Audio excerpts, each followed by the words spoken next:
I've always seen Mind Games as a thriller rather than a horror. It ticks some horror boxes certainly, but it screams out to me as an atmospheric thriller or even a supernatural thriller. And the influences for me have been films like Deliverance and The Shining, films where you can really build the atmosphere up so you have an audience on the edge. And I think the success of the film will be built upon how much of the dread we can build, how much of that pressure we can build, so that when we have the scary moments and the more horror type moments, they should have a larger impact because of the good work we've done in the thriller sense of the genre. That's the goal anyway. The only things I love on a set is for people to be smiling, working hard and fast, and having a good time. And if we do that, I can promise you we're going to make a very, very special movie. So let's do it. Yeah, there you go. Thank you.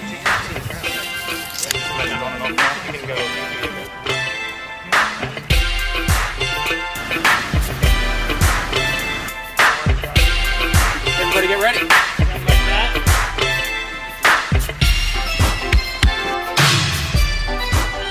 We've got cameras in the woods for this, and we're going to cover it from observational scary angles behind trees. We'll do a master, and we'll let you guys, we're going to figure out the blocking and cover it from wide, get comfortable with that.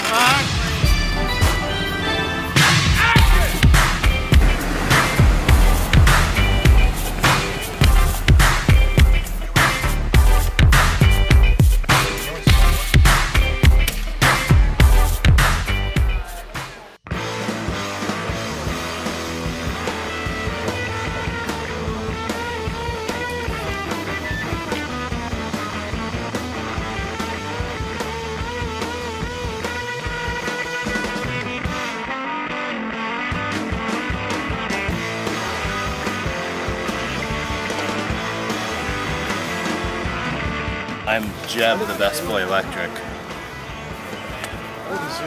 Apparently I have fleas. I'm Virginia Kay, co-producer and production manager of Mind Games. I'm Sal Vega, I'm the B camera first. I'm Jane, I'm the script supervisor. Hello, I'm Ali, I'm the decorator, art director. Hi, I'm Nicola Dunn, I'm costume designer on Mind Games. My name's Jenny Labonte, and I am the ADPA on set. Be careful! Our first day of summer in in Seattle. We were told that after the 4th of July it's nothing but sun, and as you can see, they were right. So we're doing all our exterior hero house shots today, which is exciting because this house is beautiful. Awesome angles everywhere we point the camera. The memo said pink. DJ exits. Lovely. A bit more depth for me, just so that we can, so we're not square to the architecture of the steps. Yes. I think when you get past that window. 47 Echo, take one, A mark. And Alex, just the slightest look. Alex, just the slightest look. Just a glance and then no smile though. Keep that grin. Yeah.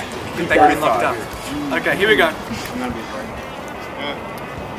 And action. The memo said pink. Oh, is that pink?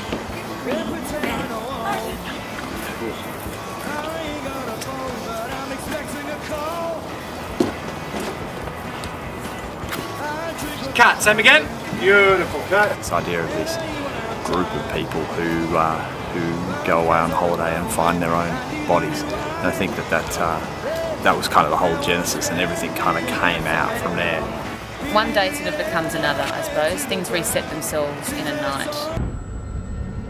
The exciting thing about Mind Games for me was always this loop that these guys go on. I love the fact that there wasn't an antagonist from outside the group, and so that if anybody was to be the killer, or if anybody was to be causing this harm, it would have to be somebody's friend.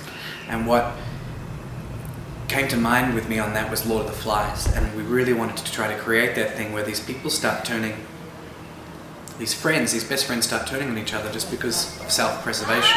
And the Ouroboros, the snake, the whole mythology behind that is that it brings out the worst in people. Like, what would you do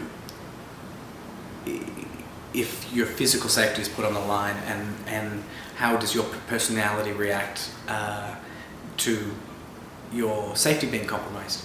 And what I love about the Ouroboros is like just to see these characters completely shift. And sure, there's a supernatural element in the mind, but it's also just human nature. Like, what do you do if you think you're going to die? If you find your own dead body, how do you react to that? If somebody's on medication, do you look to them first? And it's sad in a way how the group reacts to Michael to begin with, because it's a self-fulfilling prophecy, and they could have reacted very differently, which would have saved all their lives. But the fact that they suspect Michael is what brings on his paranoia, and what puts him into a mental state where he's not taking his medication, to which what ultimately leads to their demise. And it's sad, you know, the fact that he's schizophrenic is the reason they all think that it's him to begin with when they've got no reason to. And that was the most interesting part of the film for me, you know, exploring mental illness and exploring how friends react to other friends when their own safety is put in jeopardy. It's got nothing to do with that!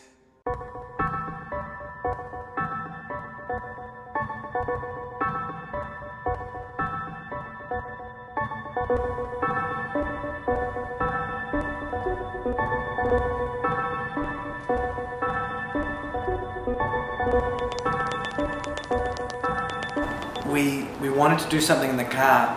These films, these genre films, thrillers and horrors in particular, always have these kids going on vacation. We wanted to make sure that we weren't just doing stock standard camera coverage.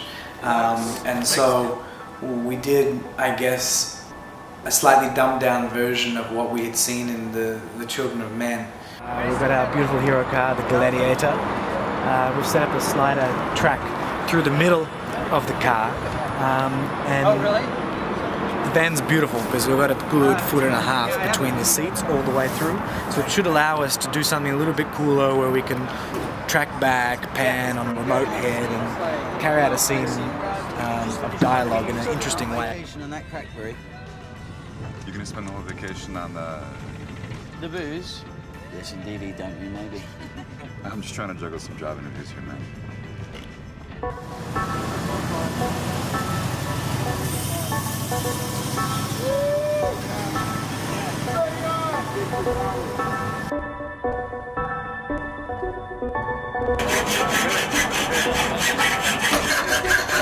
Try and stop me.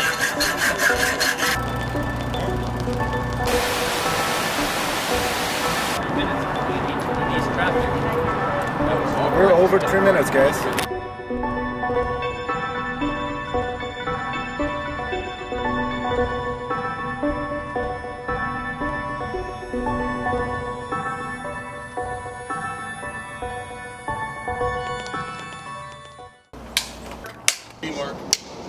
My name's Joel, and I'm second AC. I'm Steve, the first AC focus puller. Yeah, we're shooting with the Red Epic camera, shooting 5K, full frame. It's like the best resolution you can get right now in the market. The Epic is a piece of crap. It isn't a film camera. It was designed by a guy who makes sunglasses. Works just like that. The Epic is tiny, and it gives us, particularly indie filmmakers, an opportunity to do a lot more stuff with the camera. Easier to put it on a crane, easier to do handheld. much lighter weight for the Steadicam operator as well. The Epic has an amazing ability to underexpose, and the lessons that we learned on my last film was that 2 stops, 3 stops, 3.5 stops under, you could really pull out detail from the shadows. And that's really important when you're making a film in a mine and in a black forest, because we really didn't want to light the forest as if there was this big blue moon or the mine. I mean, where is the light coming from? So we wanted the light to be coming from the flashlights. And so what was important there is that we really, 2 things. We wanted to weigh up seeing the detail of the mine and the sets that we've built, but versus making it look like the light was coming from the flashlights.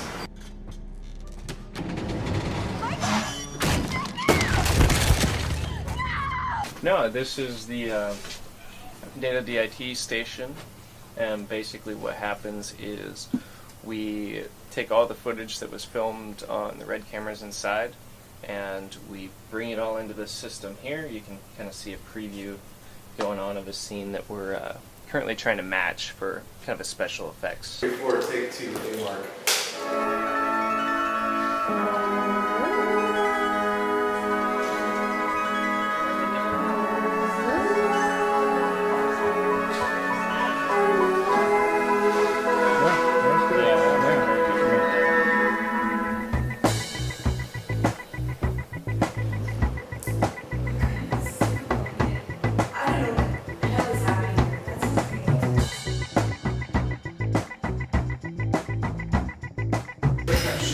Pan at lamp head right. Yeah.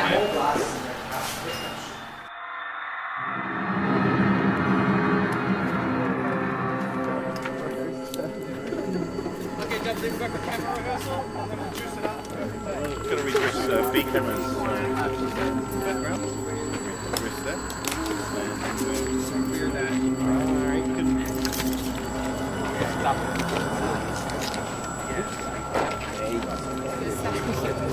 The ground is uneven. I swayed a little. So you're starting from him with his hands underneath me? No, we'll do it from the top. Oh. Coming out.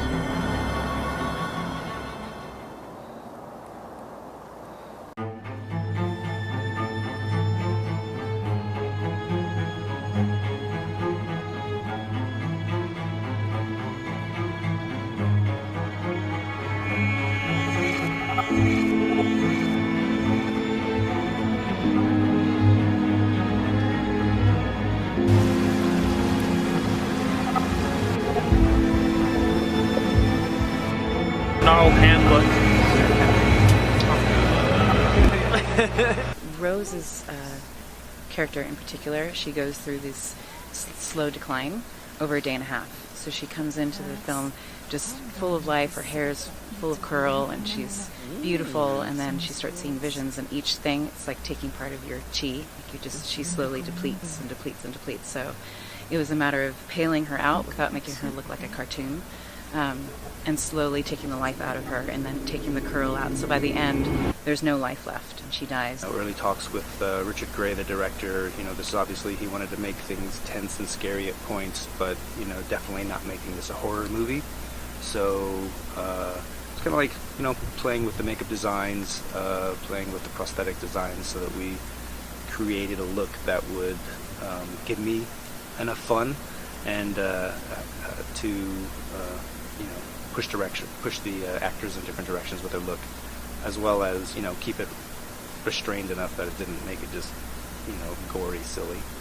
I mean, some of the fun that that I got to do on this particular project is to create some nice trauma makeups.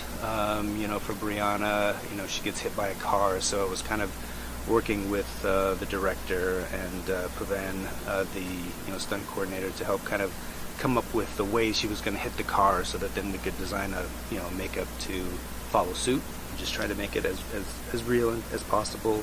Try and push myself, push my crew, to, you know, put out a look that's going to be, you know, very believable, you know, and not pull the audience out of the film for that second. Time to go to work! Right there, you close.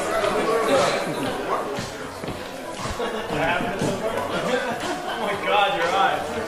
Turn this way. Better just dancing this little style. I've got to wind it down. Hey man, so we're setting up for the zombie death scene, hence the plastic on the couches. Everyone's in death mode, which is a lot of fun, and there's a big smell of barbecue sauce, because apparently the best way to get the best type of blood is to use a little barbecue sauce. So the actors actually smell pretty good. It's making me hungry, but I've been looking forward to this scene for a long time, so it's pretty exciting.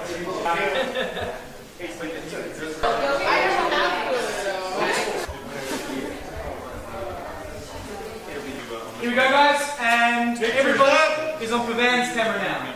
Everybody's on, guys, everyone's on Pavan's camera, straight down the barrel that is now rolling. We're going to start with Ethan, and I'm just going to keep saying action, action, action, action. Okay, and roll that. Okay, we're rolling. Action. Rose.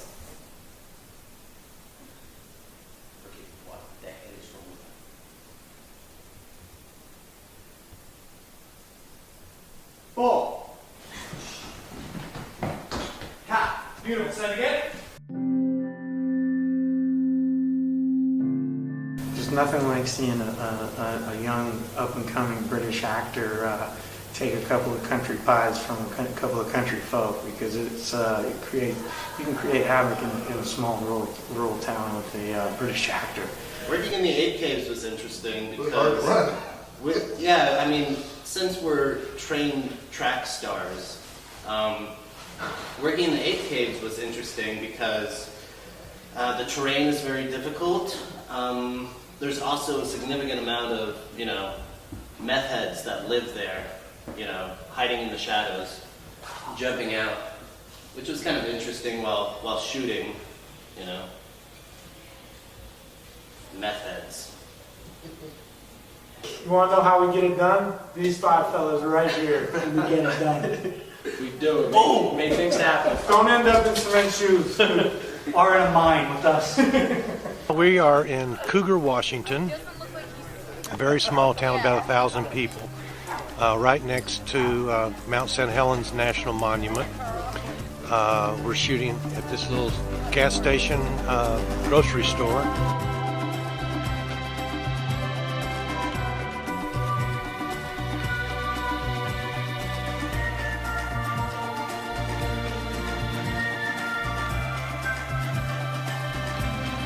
Richie is obsessed with food shots. I think there will be a breakfast scene with bacon and Roma tomatoes sizzling, probably in every film we do.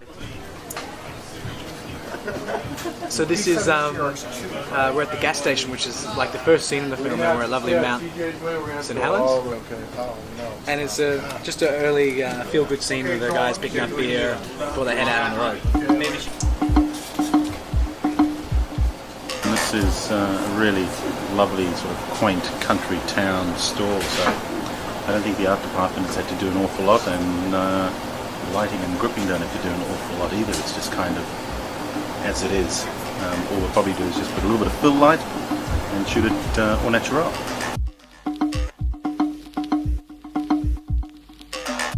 Point 2, I'm going to do that. I am going to do that. See, that's that. Alex?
half into the set wall? Yeah.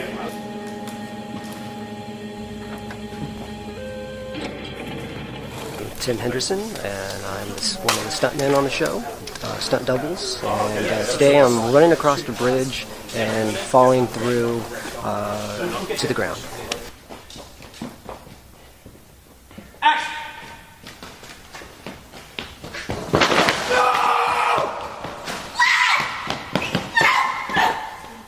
So far I've done it 3 times and I have 2 more times to go. So there's an adrenaline rush, that's for sure. And away.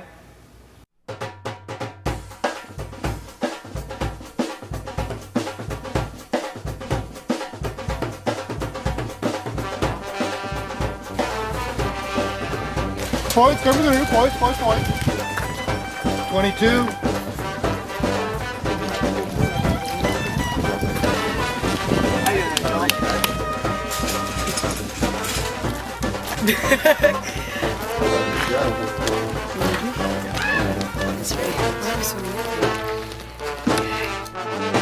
Hi everybody, my name is David Barbosa. I'm the location manager for Mind Games. At Rattlesnake Lake was a very interesting shoot. The guys and the girls, they had to go in the water and it was super cold, you know, it's melting water, it's like snow melting water, and they had to be swimming there. And you guys are gonna see in the movie that's gonna be like a summer day, beautiful, so they did a very good job. If you guys are underwater and you're not going to make it out there or something like that, we might do you want me we like might go this? up another.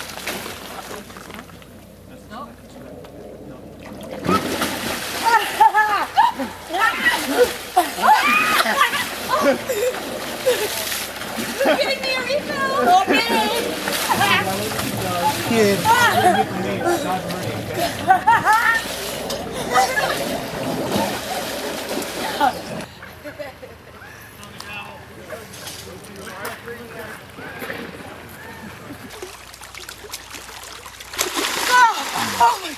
Oh my god.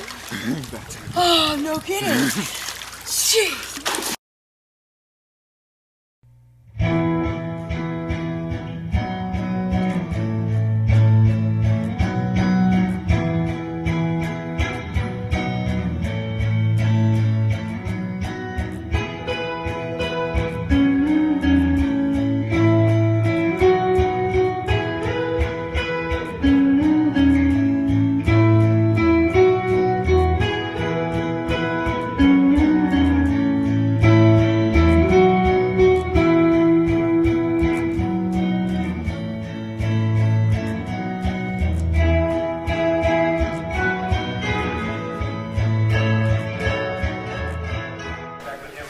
So here we are inside of the Ape Caves. This is a national monument for the United States, and usually it takes a little longer to get the permits to shoot in a location like this because it goes through a lot of bureaucracy. Like for instance, we have to be really careful not to change anything inside the cave, not to alter anything, to keep the lights away from the rocks, because just the heat would kill some of the moss. It's a cave moss. Stunning. These are called the Ape Caves, and they're lava tubes from the Mount Washington volcano eruption. And it's really unlike anything I've seen before, and they've never made a movie in here, so we're very privileged and excited about it. And it's awesome fun running around, a lot of flashlights, a lot of action sequences down here, so it's been really hard but fun a few days. Pretty dangerous spot. I think some people died here, so hopefully we get out alive. Traffic Gavron, I'm playing Lex. Welcome to the set of Mind Games. We're in a cave. We're deep in the bowels of the earth, here in Ape Caves, shooting a section for the movie. Now I have to say this is definitely one of the most amazing locations I've ever worked in. It's also one of the most challenging. Getting all our equipment down here, personnel, the logistics of running power. The lava starts pouring down. The outsides of these flow valleys start forming these incrustations. And the lava just keeps flowing hot through the middle of these big, and they form these tubes kind of thing. And then as the lava that's still liquid evacuates the tubes, all that's left is this big hole.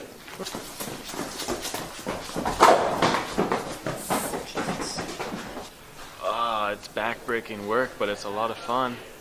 The thing is, if we do a sequel, it will be based on a different story. There is the mythology of these lava tubes and caves that we want to work on, but also we've got different characters, like the friends that the kids were coming to find that were never there in the first place, and what happened to them, and there's a story written about them, and also what would happen if something happened differently.